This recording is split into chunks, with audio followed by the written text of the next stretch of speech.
చూస్ country delight, live better. ఇప్పుడే country delight app ని download చేసుకోండి.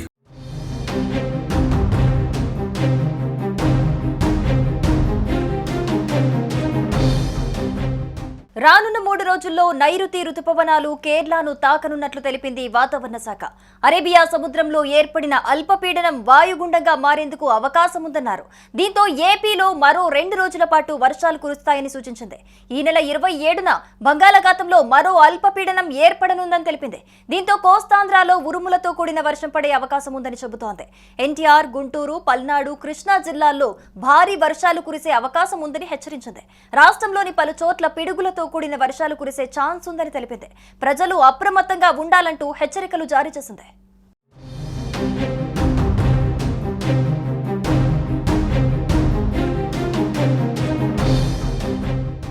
ఏపీలో పిడుగులు ప్రాణాలు తీస్తున్నాయి. అకాల వర్షాల సమయంలో వాతావరణ శాఖ ఎప్పటికప్పుడు హెచ్చరికలు జారీ చేస్తూనే ఉంది. ఈ ప్రాంతాల్లో పిడుగులు పడే అవకాశం ఉంది, జాగ్రత్తగా ఉండాలని అలర్ట్ చేస్తూనే ఉంది. కానీ వందలాది మంది ప్రాణాలను తీస్తూనే ఉన్నాయి పిడుగులు. ఇక ఆవులు, గేదెలు, గొర్రెలు, మేకలు, పిట్టలు ఎన్ని చనిపోతున్నాయో లెక్కలేని పరిస్థితి. అయితే ఏపీలో గత 5 ఏళ్లలో పిడుగుపాటు కారణంగా 570 మంది మృతి చెందినట్టు రాష్ట్ర విపత్తుల నిర్వహణ శాఖ ప్రకటించింది. 5 ఏళ్లలో రాష్ట్ర వ్యాప్తంగా 570 మంది పిడుగుపాటుతో మృతి చెందగా ఎక్కువగా విజయనగరంలో 56 మంది, శ్రీకాకుళంలో 45, పల్నాడులో 44, నెల్లూరులో 41 మంది చొప్పున పిడుగుపాటు వలన ప్రాణాలు కోల్పోయారు. ఇక అత్యల్పంగా డాక్టర్ బిఆర్ అంబేద్కర్ జిల్లాలో 3 మృతి చెందారు. ఇక 2018లో 137 మంది, 2019లో 80 మంది, 2019లో 75 మంది, 2020లో 80 మంది, 2021లో 52 మంది, 2022 మరియు 2023లో 52 మంది చొప్పున 2024లో 41 మంది, 2025లో ఇప్పటి వరకు 41 మంది వివిధ జిల్లాల్లో పిడుగుపాటుకు మృత్యువాత పడ్డారు.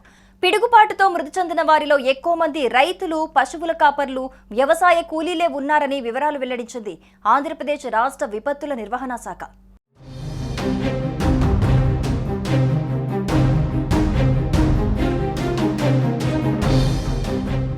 కర్ణాటక, గోవా, కేరళ, మహారాష్ట్ర, మధ్యప్రదేశ్, గుజరాత్, ఏపీ, తెలంగాణ, అస్సాం, మేఘాలయ, గోవా, బెంగాల్, సిక్కిం, తమిళనాడు, పుదుచ్చేరి, ఒడిశాలో విస్తారంగా వర్షాలు కురుస్తాయని వాతావరణ శాఖ హెచ్చరించింది. ఇప్పటికే కర్ణాటక వ్యాప్తంగా వానలు దంచి కొడుతున్నాయి. బెంగళూరులో లోతట్టు ప్రాంతాలు పూర్తిగా నీట మునిగాయి. మహారాష్ట్రలోని ముంబై, పూణేలో భారీ వర్షాలు పడుతున్నాయి. మధ్యప్రదేశ్, గుజరాత్లోనూ కుండపోత వర్షాలు కురుస్తున్నాయి. ఇక ఏపీలోని పలు జిల్లాల్లో 2 రోజులు వర్షం పడే అవకాశం ఉందని వాతావరణ శాఖ ప్రకటించింది. కోస్తా, రాయలసీమలో పలు చోట్ల భారీ వర్షాలు పడతాయని చెప్పింది. ఉరుములు, మెరుపులతో కూడిన వర్షాలు పడే అవకాశం ఉందని అధికారులు హెచ్చరించారు.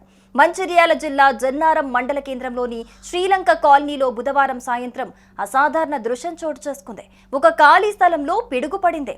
అద్భుతంగా ఆ పిడుగు సుమారు 14 సెకండ్ల పాటు కరెంటు బల్బులా వెలుగుతూ ఉండటంతో స్థానికులు తీవ్ర ఆందోళనకు గురయ్యారు. ఈ ఘటనను ప్రత్యక్షంగా చూసిన వారు మొదట భయంతో పరుగులు తీశారు. అయితే అదృష్టవశాత్తు ఈ ఘటనలో ఎవరికీ ఎలాంటి గాయాలు కాలేదని, ఏ విధమైన ప్రాణ నష్టం లేదా ఆస్తి నష్టం జరగలేదని స్థానికులు తెలిపారు. అటు ఉత్తరప్రదేశ్లో కురిసిన వర్షాల కారణంగా 1 కాదు, 2 కాదు, ఏకంగా 50 పైనే మృత్యువాత పడ్డట్టుగా వార్తలు వినిపిస్తున్నాయి.